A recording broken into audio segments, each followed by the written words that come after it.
요한복음 8장 1절부터 11절까지 우리 찾아서 다 같이 읽겠습니다. 예수는 감람산으로 가시다. 아침에 다시 성전으로 들어오시니 백성이 다 나오는지라 앉으사 죄를 가르치시더니 서기관들과 바리새인들이 간음 중에 잡힌 여자를 끌고 와서 가운데 세우고 예수께 말하되 선생이여 이 여자가 간음하다가 현장에서 잡혔나이다. 모세는 율법에 이러한 여자를 돌로 치라 명하였거니와 선생은 어떻게 말하겠나이까? 저희가 이렇게 말하면 고소할 조건을 얻고자 하여 예수를 시험함이러라. 예수께서 몸을 굽히사 손가락으로 땅에 쓰시니 저희가 묻기를 마지 아니하는지라. 이에 일어나 가라사대 너희 중에 죄 없는 자가 먼저 돌로 치라 하시고 다시 몸을 굽히사 손가락으로 땅에 쓰시니 저희가 이 말씀을 듣고 양심의 가책을 받아 어른으로 시작하여 젊은이까지 하나씩 나가고 오직 예수와 그 가운데 섰는 여자만 남았더라. 예수께서 일어나사 여자 외에 아무도 없는 것을 보시고 이르시되 여자여 너를 고소하던 그들이 어디 있느냐? 너를 정죄한 자가 없느냐? 대답하되 주여 없나이다. 예수께서 가르사대 나도 너를 정죄하지 아니하노니 가서 다시는 죄를 범치 말라 하시니라. 아멘. 오늘 우리는 요한복음 강해 22번째 시간에 왔습니다.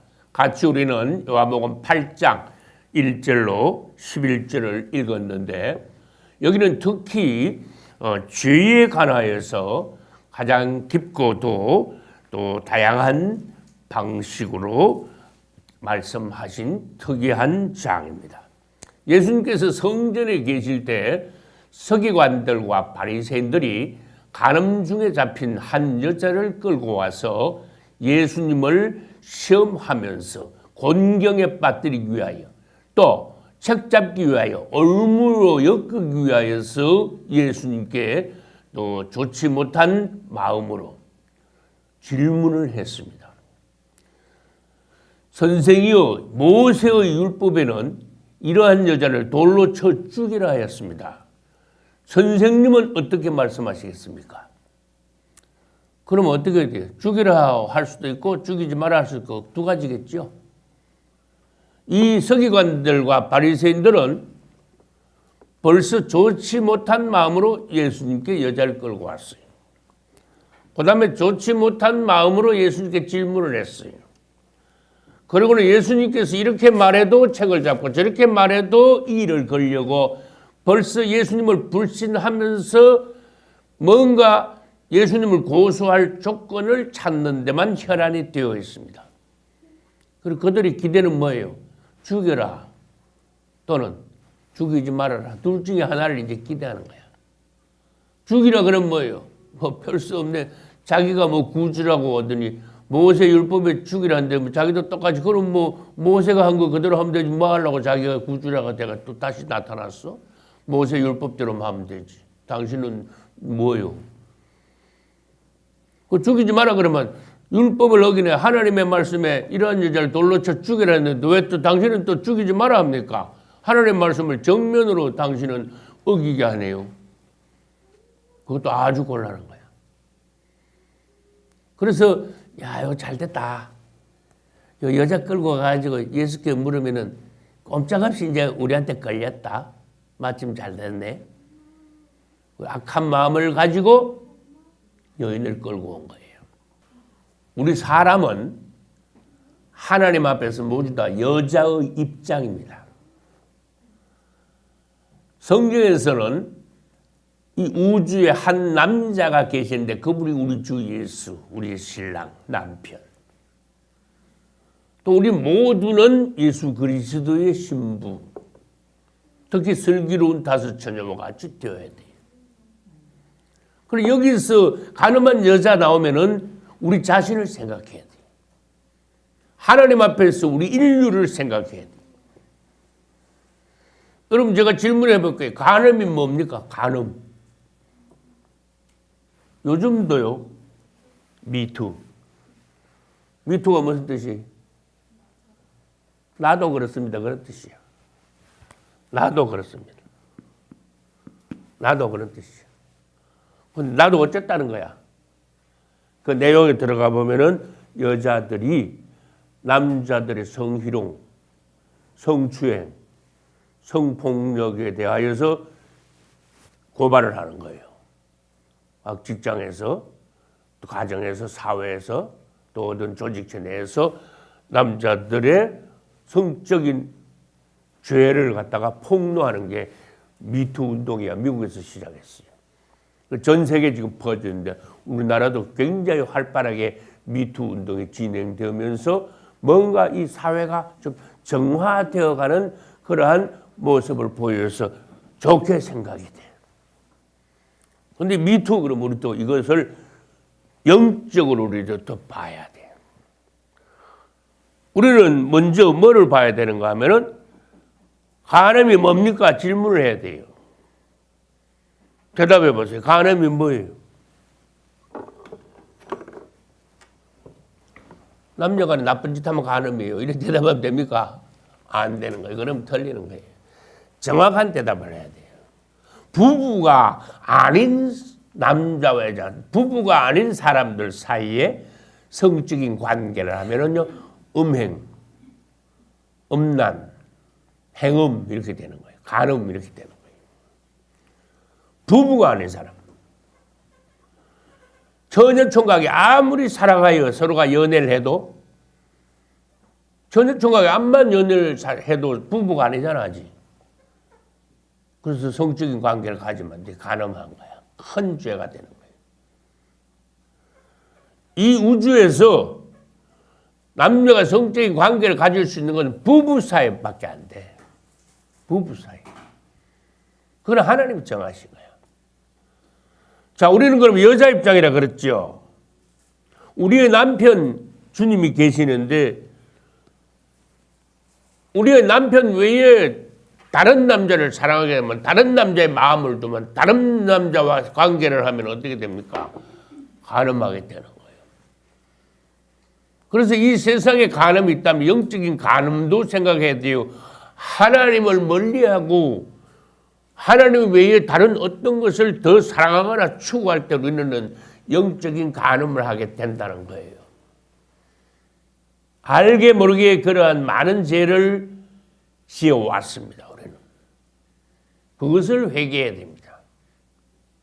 하나님 앞에 깨끗한 처녀로 준비되어져야 됩니다.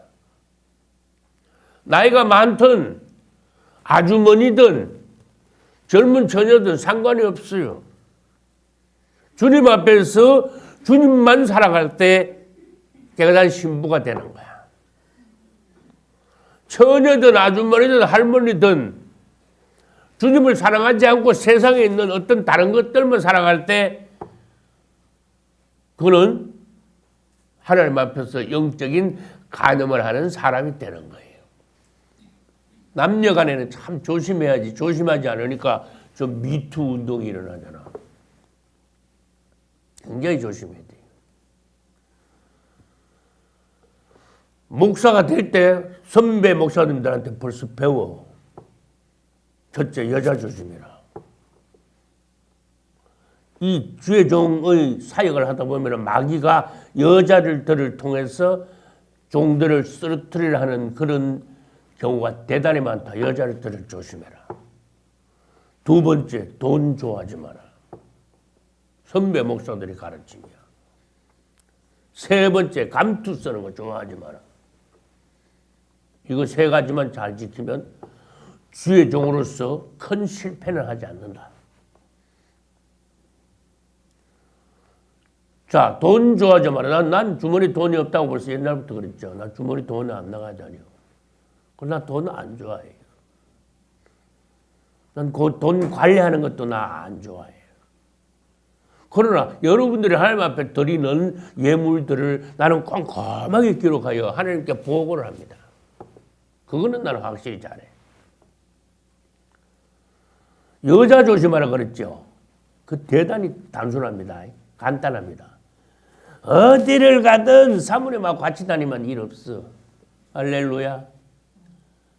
목사들이요 탈선하는 거 왜 그런지 아세요? 여자 문제로 탈선하는 걸 혼자 다니다 그래 되는 거야.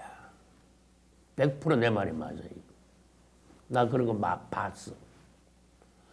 사모님하고 같이 다니면 절대로 여자 문제 안 생겨. 사모님이 눈을 부릅뜨고 보니까 안 돼. 마귀가 역사 못해. 세 번째 감투. 나 진짜 감투 안 좋아해요. 감투 쓰려면 골치 아파. 감투. 우리는요, 하나님 앞에서 나는 영적으로 무슨 죄를 짓지 않는가? 나도 미투 운동이 요즘 일어나는데 영적으로 이것에 나도 걸리는 무슨 양심에 질리는 하나님 앞에 지적받을 그러한 죄는 없는가? 우리 자신을 살펴봐야 돼. 나는 좀처럼 여자들하고 악수를 안 합니다. 여기 남자 성도님들 계시죠? 남자 성도님들은 매주 나하고 악수를 해. 그러나 여자 성도님들하고 내가 그냥 인사하지 악수를 안 해. 왜? 그 조심하기 위해서요. 특별한 경우에 악수하는 수가 있어. 그 다음 두 번째, 성경에 안수가 나옵니다. 손을 얹어서 기도하는 거 안수라 그래. 난 여자 성도들 안수할 때 내가 직접 딱 얹지 않아요, 손을. 우리 사모님이 와가지고 사모님이 먼저 얹고 내가 사모님 손 위에다가 내 손을 얹어서 안수 축복 기도를 합니다. 조심하기 위해서요. 여러분, 목사님들이 신방을 가도 목사님 혼자 신방 가면 안 돼. 사모님하고 같이 가야 돼. 늘 조심하면 되는 거예요. 전에도 내가 그랬죠. 우리 마태 보고 마태 자가용 타고 다니잖아. 마태 너 옆에 조수석에 절대로 여자친구 태우면 안 돼. 알았지? 그 밀폐된 공간 아니야. 태우면 안 되는 거예요. 그 다음에 밀폐된 방에 남자와 여자가 둘이 같이 있으면 안 돼. 공개된 장소에 문이 열린 곳에 같이 있는 거는 괜찮아. 마귀로 틈타지 못하게 하라. 할렐루야. 늘 조심하라. 양심이 떳떳하게. 여러분, 죄에도 종류가 있습니다. 외적인 죄가 있고 내적인 죄가 있어. 이 가늠마당 붙잡힌 여인은 외적인 죄를 지었어. 아까도 행동을 나쁜 행동을 했다고 말이에요. 음행을 했다고 말이에요. 내적인 죄는 뭐예요? 남한테 보이지는 않는데 하나님이 보시기에 이 마음으로 악한 마음, 더러운 마음, 나쁜 마음, 그런 아주 좋지 못한 그 마음들이 여기 채워 있을 때 내적인 죄인이 되는 거예요. 죄가 되는 거예요. 그 다음 육신적인 죄가 있는 반면에 영적인 죄가 있어요. 이 가늠한 여인은 육신으로 죄를 지었어요. 그러나 이 바리새인들, 서기관들을 가만히 봐요. 자기들이 하나님을 가장 잘 섬긴다 하면서 대단히 교만해요. 악한 영을 가지고 있어. 그 살아계신 구주 예수님을 누군지 몰라. 눈 멀었어. 그리고 예수님을 올무에 집어넣으려고 그래요. 결국 그들은 예수님을 무고히 고소하여 십자가에 돌아가시게 했어요. 영적인 죄. 죄에도 종류가 있어요. 그 무슨 죄가 무슨 죄 탓한다고 여러분 우리 속담 그런 거 아십니까? 똥 묻은 개가 겨 묻은 개 탓한다고 그러잖아. 지금 바로 이거야. 바리새인들 서기관들은요 예수님 보기에 훨씬 더 큰 죄인이에요. 근데 그들은 착각을 해가지고 자기들이 깨끗하대.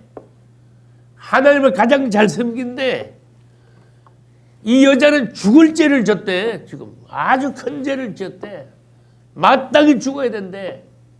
그래서 질질 끌고 왔어. 거기다가 또 예수님을 공경에 빠뜨리려고 그래. 어떻게 하면 좋겠습니까? 아주 의기양양해. 한 말씀 해보시죠. 그런 뜻이야.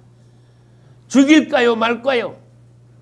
어떻게 말해도 우리는 당신을 걸고 넘어질 겁니다. 아주 교활한 질문. 영적인 큰 죄인들이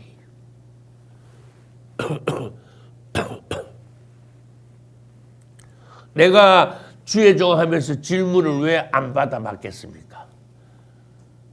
많은 사람들로부터 성경 진리에 관한 질문, 생활에 관한, 그리스도인들의 생활에 관한 질문들을 수없이 많이 받아봤겠지요, 내가. 근데 딱 질문하는 사람들이 딱 음성, 눈빛, 태도 이런 걸 딱 보면요, 두 가지가 있어.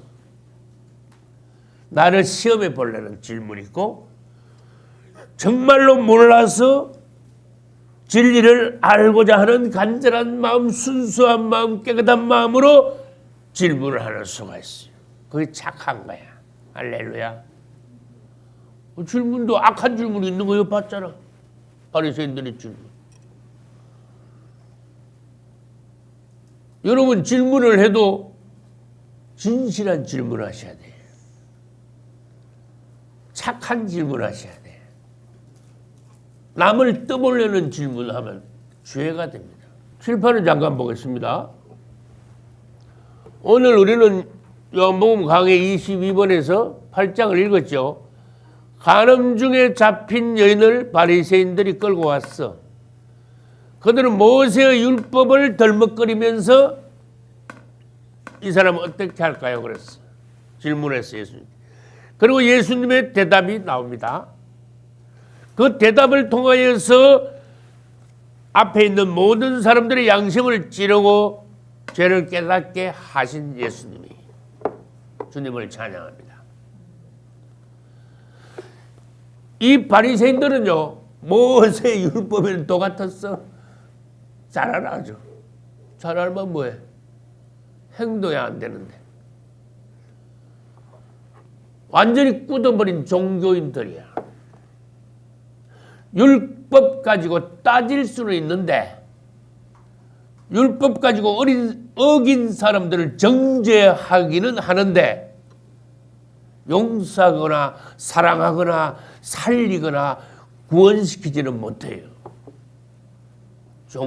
종교인들이 그렇다는 거예요. 유대교가 그렇게 하락했다는 거예요. 모세 율법에는 정말 그런 조항이 있습니다. 가늠한 여인은 돌로 쳐 죽여라. 어떤 경우에는 불에 태워 죽여라. 예수님은 얼마나 지혜로우신 분입니까? 누가 어떤 질문을 해도 그분은 너무너무 지혜로우셔요. 놀라운 분이에요. 탁월한 분이에요. 사람의 질문에 대하여 그분은 기가 막힌 대답을 항상 하시는 분이에요. 감히 겁도 없이 예수님을 올무에 집어넣으려고, 예수님을 고소할 조건을 찾으려고 바리새인들이 여자를 끌고 와서 예수님께 그렇게 악의적인 질문을 한 것, 큰 실수한 겁니다. 그러나 반대로 악한 질문을 했지만 예수님의 대답을 통하여서 우리는 큰 교훈을 얻는 거예요. 할렐루야. 어떤 사람이 아무리 어리석은 질문, 나쁜 질문, 악한 질문을 하더라도 예수님의 입에서 나오는 말씀은 다 놀라운 교훈이야. 다 생명이야. 하나도 버릴 수 없는 말씀이야. 할렐루야. 이 종교인들은요, 여인을 이제 정죄했어. 이 여인은 죄인이에요. 모세는 돌로 쳐 죽여라 그랬어요. 계속 이제 정죄만 하는 거야. 여러분, 정죄가 뭡니까? 이 사람 죄인 있다. 죄 있다. 이 사람 죄인이다. 심지어 이 사람 죽어마땅하다. 하고 어떤 사람의 죄를 확정 지우는 거 정죄라고 그래. 여러분, 정죄를 함부로 해서는 안 돼요. 내가 다시 말할게. 정죄하지 마십시오. 왜? 나도 코가 석자나 빠졌으니까. 그런 말이야, 한마디로. 아까 그랬잖아. 똥 묻은 강아지가 겨 묻은 강아지 보고 짖는다고, 탓한다고. 다시 말할게. 정죄하지 마십시오. 코가 석자 빠져가지고. 똥 묻은 강아지가 겨 묻은 강아지 보고 짖는 격이 돼버립니다. 정죄 잘못하면. 그 다음, 여러분은 남을 정죄할 자격이 없습니다. 남을 정죄할 수 있는 자격이 있는 분은 이 우주에서 한 분, 예수님밖에 없어요. 할렐루야. 왜? 그분만 죄가 없으니까. 우리는 죄인이니까, 죄가 있으니까, 죄 있는 우리가 남을 죄 있다고 말할 수 있습니까? 나부터 먼저 죽어야 되는데. 그러니까 남을 정죄할 수 없다고 말이에요. 나는 설교하면서 묵상을 해봤어. 정죄. 남을 막 죄인이라고 막 찍는 거야, 이제. 죄인이라고 막 탓하는 거야. 남이 잘못했다고 막 그냥 다른 사람을 막 세상 말을 막 까버리는 거야. 정죄할 때 혈기가 나와요. 여러분, 사랑이 나오면 정죄가 안 되죠. 허물을, 남의 죄나 허물을 그냥 덮어주잖아. 그러니까 정죄는 혈기하고 같이 나와. 그게 그만큼 나쁜 거예요. 위험한 거예요. 악한 거예요. 마귀한테 종노릇하는 거예요. 내 안에서 마귀가 역사하는 거예요. 나는 정죄할 자격이 없는데 다른 사람을 자꾸 정죄하는 것은 내 안에서 혈기가 자꾸 나오는 걸 말해. 남이 좀 잘못하면 갖다 내리쳐버리는 거야. 남이 좀 잘못한 거 보고 막 화를 막 내는 거야. 용서가 안 되는 거야. 그렇게 남을 막 탓을 하죠. 혈기를 막 내죠. 공격을 하죠. 정죄하는 사람이야. 마음이 좁아. 옹졸해. 자기가 죄인인 것은 깨닫지도 못해. 남이 조금 잘못하는 거는 보는데 내가 크게 잘못한 것은 안 보여. 정죄하지 마십시오. 부모가 자녀가 잘못할 때 사랑에 매도될 수 있고 지도할 수 있어요. 그건 정죄가 아니고 부모가 자녀를 교육하는 거예요. 가정교육으로. 주의 종이 성도들을 또 예수 안에서, 진리 안에서 사랑으로 가르칠 수가 있어요. 지적할 수도 있어요. 그건 정죄가 아닙니다. 주의 종이 양들을 지도하는 것입니다. 여러분들이 그것을 구별할 수 있어야 돼요. 부모들이요. 당신이 어떠하면 자녀들도 어떠하다.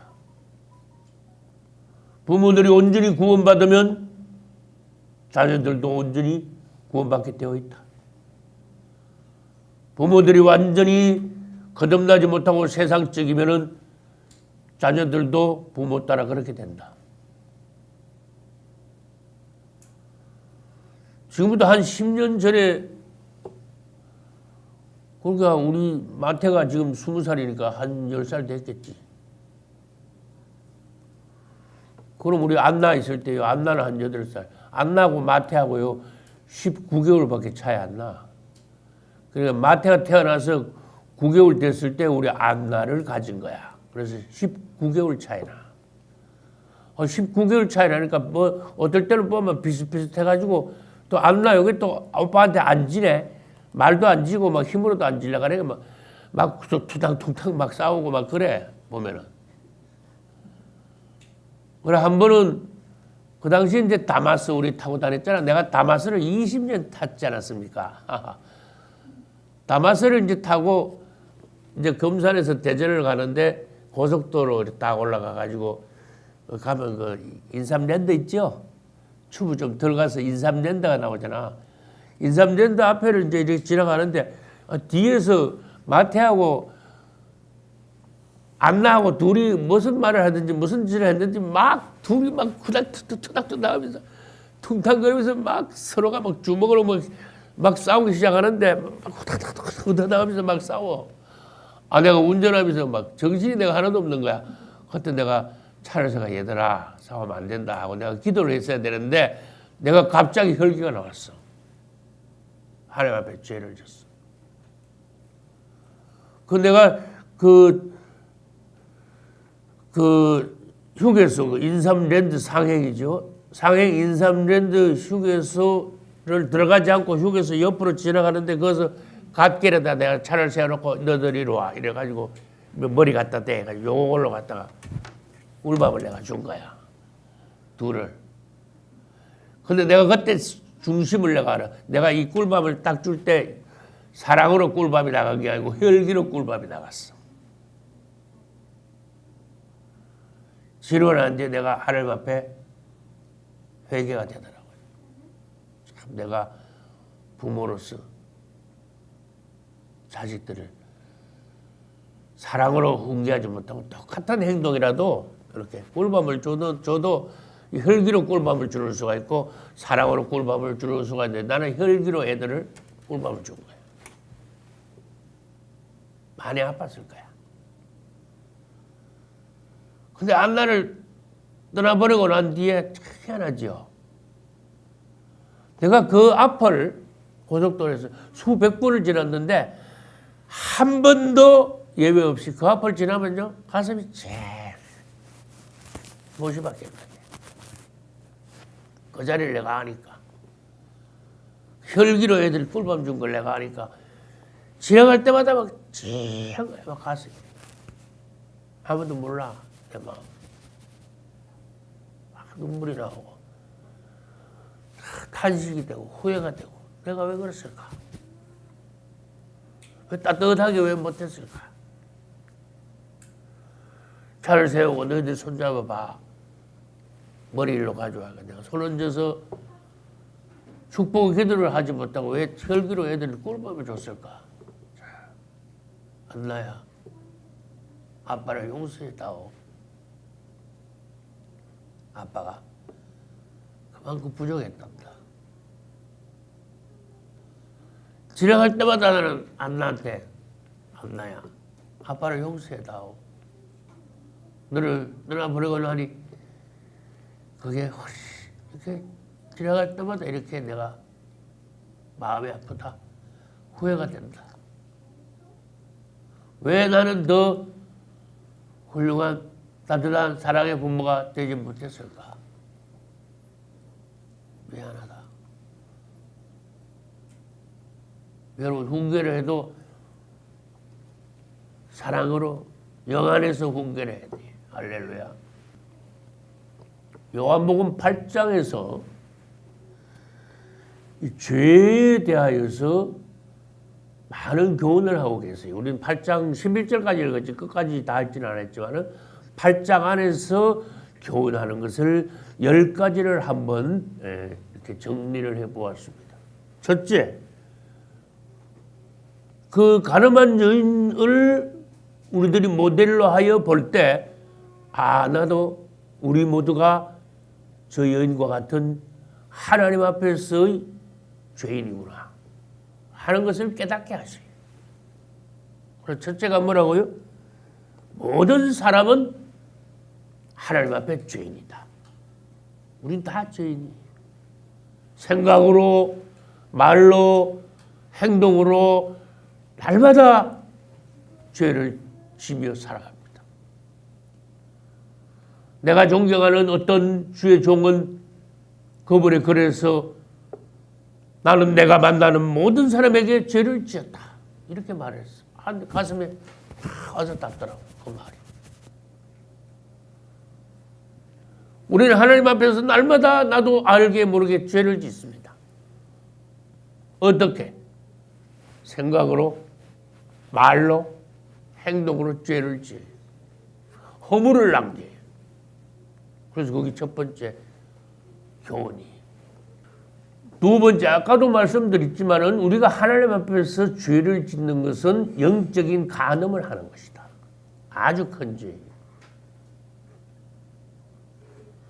어떤 부부가 있는데 부인이 죄를 짓는데 죄 중에 제일 큰 죄는 간음죄예요. 그 부인이 남편에 대해서 간음죄보다 더 큰 죄는 없습니다.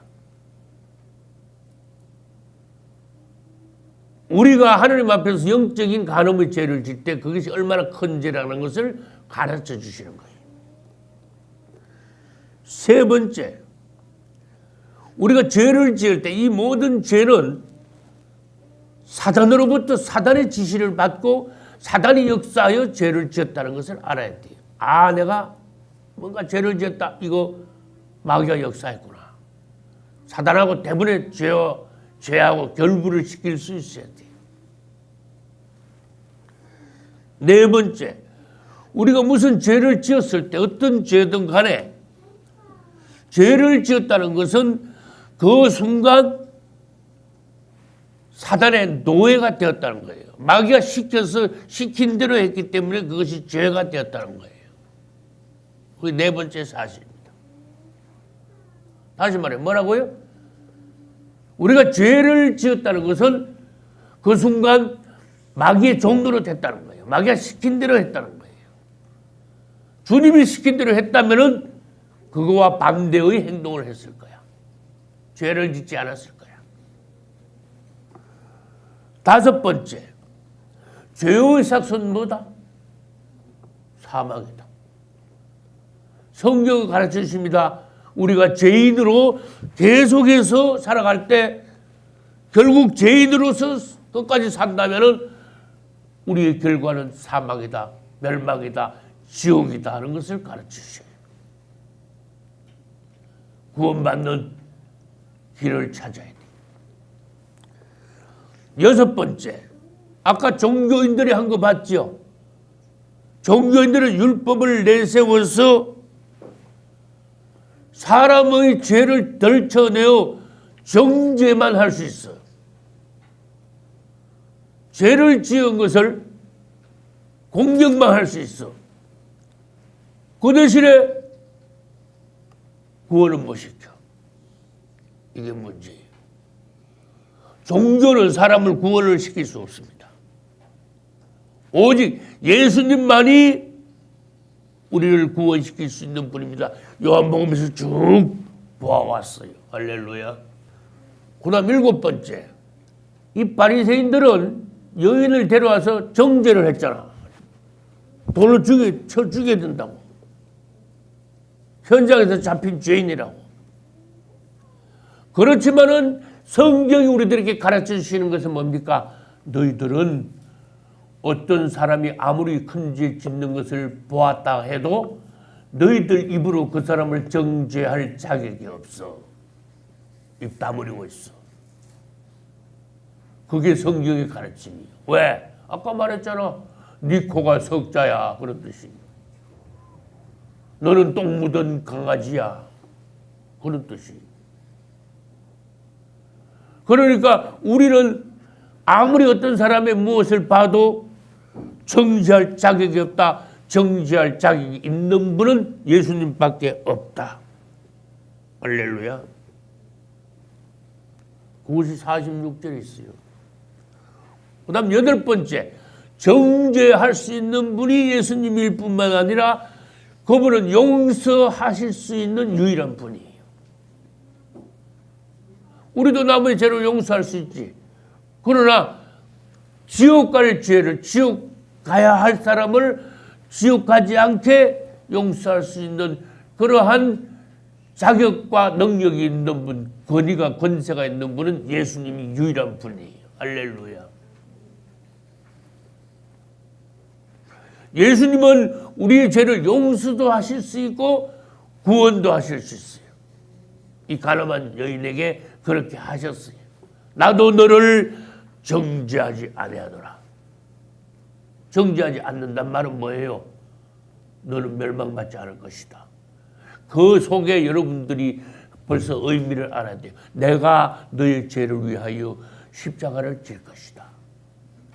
내가 너의 죄를 대신하여 피 흘려 죽게 될 것이다. 너의 죄는 나의 흘리는 피로 인하여 용서받을 수 있는 것이다. 할렐루야. 내가 너의 죄를 용서하노라. 우리는 그렇게 할 수 없어요. 우리는 남을 구원시킬 수 없다는 거예요. 그 다음 24절에 보면 내가 그인 줄 너희가 믿지 않으면 너희 죄 가운데서 죽으리라 이래놨어요. 내가 그인 줄 믿지 않으면 영어로 뭐예요? 내가 그인 줄 I am he야. 우리는 이에 대해서 요한복음 앞부분에서 많이 말씀을 들었어요. 예수님이 그분이더란 거예요. I am he. 이 용어는 출애굽기에서 처음 나왔어요. 모세가 주님께 물었어요. 주님, 당신의 이름이 무엇입니까? 사람들이 내가 여호와 하나님을 만났다 그러면 그분이 누군데? 그럼 물으면 뭐라고 말할까요? I am. 주님은 그랬어요. 나다. 더 좀 자세히 말해볼까요? I am that I am. 어떤 영어 성경 번역에는 I am who I am. 나다 그 말이에요. 더 이상 설명이 필요 없어요. 근데 예수님이 뭐라 했습니까? 내가 그분인 줄 알지 못한다면, 그 다시 깊이 들어가면 우리는 전에 말씀을 많이 들었어요. 그분이 여호와 플러스 알파이신 분이에요. 여호와께서 사람 되신 분. 할렐루야. 예수. 놀라운 거예요. 내가 그분인 줄 너희가 믿지 않는다면은 너희들은 죄 가운데서 죽고 만다. 우리가 얼마나 놀라운 것을 깨달아야 돼요. 그분은 그분이시다. 할렐루야. I am he다. 나는 믿습니다. 할렐루야. 그분이 바로 그분이신 것을 믿습니다. 주 예수여, 찬송을 받으시옵소서. 당신은 그분이십니다. 할렐루야. 10번째로 이 요한복음에서는 구원의 길을 가르쳐 주셨어요. 3단계로. 구원의 길은 첫째로 이 발이 흔들같이 걸어가지고 구원 못 받아 어림도 없어. 남을 막 정죄를 할 줄 아는데 자기 자신은 몰라. 까막눈이야. 그 소크라테스 그걸 씁니까? 내 자신을 알라 그랬잖아. 그거보다도 못해. 내 자신을 알라. 남의 죄만 볼라 하지 말고 네 자신을 좀 봐라. 첫째, 구원의 단계는 내가 죄인이라는 것을 깨닫고 인정을 해야 돼요. 이게 이제 구원받을 수 있는 한 걸음 단계 들어가는 거야. 구원의 문 안으로 한 발 들어놓는 거야. 할렐루야. 나는 죄 없어. 그 사람은 영원히 구원 못 받습니다. 첫째, 나는 죄인임을 시인해야 돼요. 나 죄 많이 졌습니다. 여러분이나 나나. 둘째, 그분이 구주이심을 또 인정해야 돼. 그분이 누군데? 예수. 할렐루야. 천하 인간에 구원받을 만한 다른 이름을 주신 적이 없다. 누구 이름 외에? 예수 이름 외에. 할렐루야. 나는 나다 그 말이야. 그분이 바로 그분이다 그 말이야. 그러면 구원받습니다. 그분이 이름을 부릅니다. 또 이제 막 여러 가지 이제 다른 조건들이 또 있겠죠. 그분 이름을 부르고 죄 이름을 시인하고 또 그분의 이름으로 침례를 받고 할렐루야. 계속하여 이제 다음 단계는 뭡니까? 구원에 이르고 난 뒤에 주님의 말씀과 진리에 따라서 성도의 삶을 살아야 돼. 저는 수년 전에 1번에서 30번까지 시리즈로 쫙 무슨 설교했을까? 성도 생활. 성도 생활은 어떻게 되냐? 바로 그거 지금 그걸 말하려고 그러는 거예요. 내가 죄인임을 시인하고 예수 그리스도를 나의 구주로 영접하고 구원받았을 때 그 다음 단계는 성도의 생활을 계속해 나가느냐 이거예요. 그렇지 못한 사람들이 너무 많으니까 지금 하시는 말씀이에요. 예수님이 이제 질문에 대답을 하셔야 되는데 대답을 안 하시네. 우리 바리새인들이 답답해 죽겠어. 어떻게 되는 겁니까? 막 지금 자꾸 재촉을 해.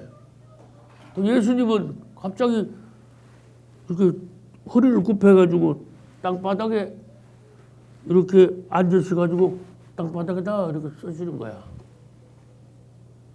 뭐라고 썼을까? 그렇게 쓰신 거예요.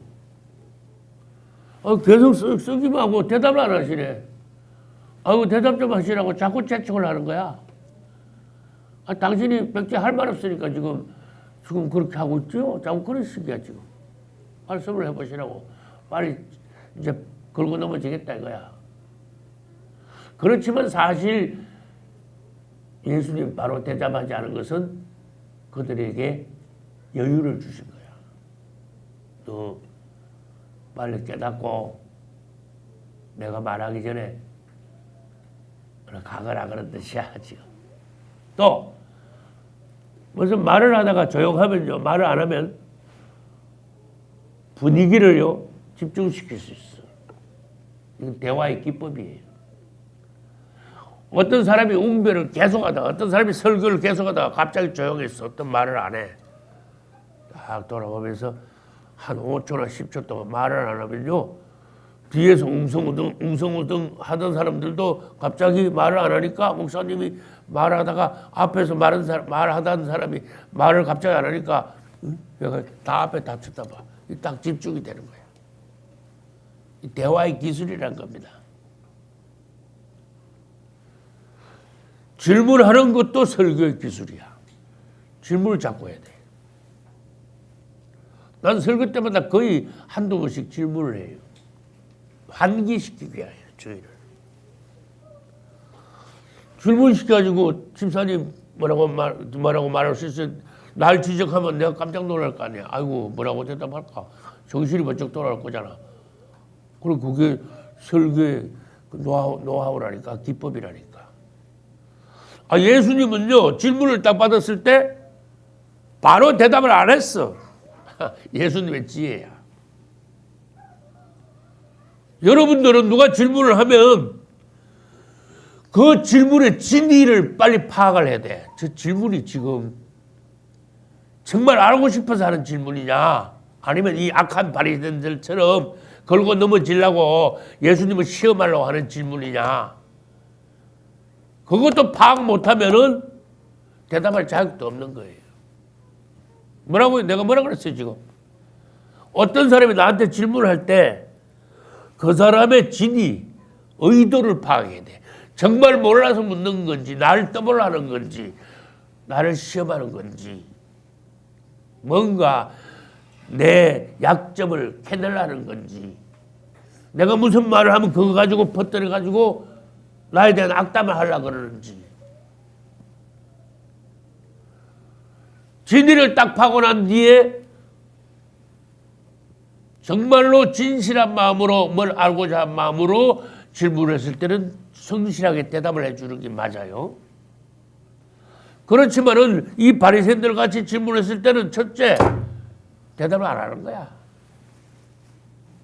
우리는, 예수님은 너무 지혜로운 분이니까 대답을 하셨지. 우리는 예수님처럼 그만큼 지혜가 안 되면 대답 안 하는 게 좋아.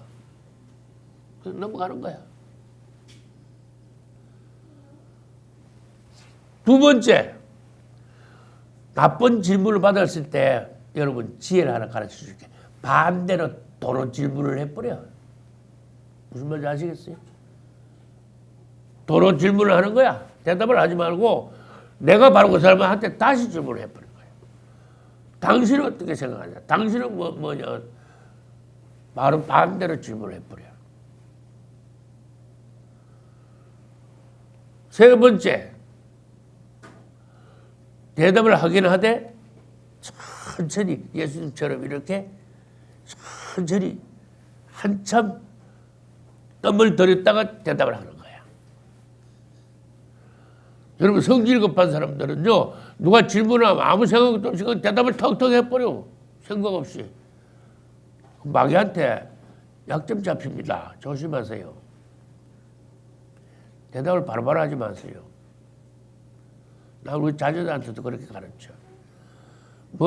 누구하고 대화하고 난 뒤에 무슨 결정을 하는데 그 자리에서 네 마음대로 적극적으로 네 기분 따라서 바로 뭐든지 결정하지 마라. 결정을 다음에 어떻게 대답을 하겠습니다. 결정을 해서 연락드리겠습니다. 라든지 결정을 미루라고 말해요. 왜? 그만큼 기도할 여유와 시간을 가지라 그런 뜻이에요. 예수님이 천천히 대답했죠. 우리도 그것을 배워야 돼. 느헤미야 기도를 배워야 돼. 할렐루야. 느헤미야는 왕이 뭘 어떻게 해줄까 물을 때 탁 그 자리에서 대부분에 기도를 했어요. 할렐루야. 그런 걸 무슨 기도라 그래요? 화살 기도라 그래. 화살 팍 가듯이 그 자리에서 순간적으로 기도를 팍 하는 거야. 순간적으로 기도하는데 그만큼 간절해야 돼. 할렐루야. 주 예수여, 나에게 지혜를 주소서. 주께서 내 안에서 대답해 주소서. 내가 내 뜻대로 대답하지 않게 하소서. 주 예수여, 어떻게 대답해야 됩니까? 느헤미야가 화살 기도를 하고 왕 앞에 대답을 했을 때 왕이 감동을 해버렸어. 할렐루야. 느헤미야 요구를 그대로 다 들어줘 버렸어. 할렐루야. 기도한 결과예요. 모든 대화에서 다 기도하고 말하면은 여러분 성공합니다. 그것을 자꾸 연습하세요. 할렐루야. 주 예수요. 말은 천천히 하세요. 기도해가면서 하세요. 생각해가면서 하세요. 할렐루야. 지혜롭게 말하세요. 예수님을 닮으세요. 할렐루야. 예수님이 슬쩍 일어나시더니 사람들을 다 보시면서 그래, 여인을 돌로 쳐 죽이라. 근데 옳다 그러면 그렇지. 책 잡으려고 그래 이제. 그러나 뭐해? 너희들 중에 죄 없는 자가 먼저 돌로 쳐라 그랬어. 죽여라. 죽이긴 죽여라. 맞다. 죽어야 된다. 여자는 죽어야 된다. 그러나 너희들 중에 죄 없는 자가 여자를 죽여라. 자기도 죄가 있으면서 그래서 아까 그거야. 쥐코도 석자 빠져가지고 뭘 남을 정죄를 해. 남을 죽여. 네가 먼저 죽어야 되지. 무슨 말인지 아시겠죠? 어떤 사람도 예수님을 공경에 빠뜨릴 수 없습니다. 할렐루야. 예수님은 어떤 질문에도 가장 지혜로운 생명의 말씀을 하십니다. 할렐루야. 너희 중에 죄 없는 자가 먼저 돌로 쳐라. 근데 이 여자하고 예수님만 바라보다가 너희 중에 그러니까 자기 자신에 대해서 딱 보게 되는 거야. 갑자기 생각이 예수님과 여인만 보다가 갑자기 생각이 어디로 확 바뀌어버렸어요. 방향이. 자기 자신으로 확 생각이 바뀐 거야. 화살이 간 거야. 초점이 자기 자신에게 와버린 거예요. 자기 자신을 보게 만드는 거예요. 예수님 놀라운 분이에요. 네 자신을 먼저 봐라. 너는 죄 없냐? 그래, 죄 없으면 돌로 쳐라. 여자는 죽어야 돼. 마땅히. 근데 죄 없는 자가 쳐라. 하고는 약간 시간을 줘서 앉아가 또 거실 떴어. 죄 없는 자가 쳐라니까? 빨리 죄 없는 자 먼저 나와서 쳐봐. 근데 이 말씀을 딱 하고 나니까 이 말씀에는 권위가 있어요. 예수님 말씀은 놀라운 거예요. 우리가 지금 내가 설교할 때 이 말하고 예수님의 음성은 달라요. 무게와 권위가 있어요. 할렐루야. 나는 예수님의 무게와 권위의 음성을 나는 못 따라가요. 너희 중 죄 없는 자가 먼저 돌로 치라. 갑자기 모든 사람들의 양심을 만져버렸어. 양심을 찔러버렸어. 갑자기 여인과 예수님에 대해서만 생각하다가 자기 자신을 딱 돌이켜보니까 죄 없는 자, 너희 중 죄 없는 자, 갑자기 죄? 아이고, 그렇지. 갑자기 죄를 생각나게 하셨어. 예수님의 능력. 할렐루야. 갑자기 양심이 찔려버렸어. 죄가 막 필름이 지나가듯이 막 지나가는데 죄가 한두 가지가 아니야. 가만히 생각해보니까. 진짜 내 코가 석자네. 진짜 내가 똥 묻은 강아지네. 큰일 났네. 이거 뭐 여인이 문제가 아니라 내가 더 문제네. 양심을 찔렀어요. 놀라우신 예수님. 우리도 주님 앞에 양심이 찔려야 돼. 회개, 그리고 진실한 회개가 있어야 돼. 그러니까 구절을 보니까 양심의 가책을 받아 이래놨어. 놀랍죠. 어른으로 시작하여 젊은이까지 다 나가버리고, 하나 둘 뭐부터 뭐까지 나갔어요? 이것도 순서가 있네. 나가는 순서가 희한하죠. 나이 많이 먹은 순서대로 먼저 나간 거야. 또 질문을 한번 해야지. 왜 그랬어요? 젊은이부터 먼저 잽싸게 안 나가고 왜 노인이 먼저 나갔을까? 두 가지 원인이 있어요. 더 오래 산 사람은 죄를 더 많이 졌어. 양심에 더 찔려. 두 번째, 노인들이 그래도 센스가 더 있어. 젊은 애들 팔팔할 때보다 노인 되면요 깨달음이 먼저 와. 생각하는 게 좀 더 깊어. 그러니까 자기 죄가 타르르 떠오르면서 아차 생각이 나는 거야. 깨달음이 오는 거야. 내가 죄인이구나. 여기 지금 계속 서 있다가 예수님이 너 손가락 가르치면서 너 얘가 나를 딱 쳐다보면 아이고 난 그때 감당 안 돼. 빨리 도망가는 게 상수야. 아이고 까버렸어. 노인부터 하나 둘 차례대로 나가니까 나중에 젊은이들까지도 가만히 생각해. 저도 죄를 지었거든. 몇 사람 안 남았어. 못하면 지금 예수님이 일어나가지고 쳐다볼 판이야. 예수님이 일어나셔가지고 나 한 번 쳐다보면 나 얼굴 못 들어. 이렇게 쳐다보기만 해도 너 다 알아. 너 죄 지었잖아. 내가 다 알고 있어. 예수님이 쳐다보기만 해도 엎드려져야 돼. 사람이 그렇다가 말이야. 그러니까 어른으로부터 시작해서 나이 많은 사람부터 시작해서 다 도망가 버렸어. 할렐루야. 주님의 말씀은 우리의 양심을 찌르시고 죄를 깨닫게 하십니다. 주님을 찬양합니다. 주님만이 죄가 없으시고 정죄하실 수 있고 용서하실 수 있고 우리를 죄에서 해방시킬 수 있어요.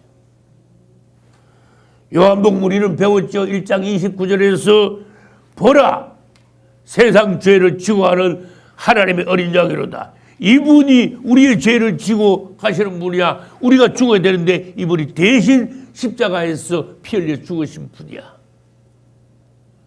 우리 죄를 없이 하시고 우리 죄를 용서하시고 우리를 죄에서 해방시킬 수 있는 분이 이분이야.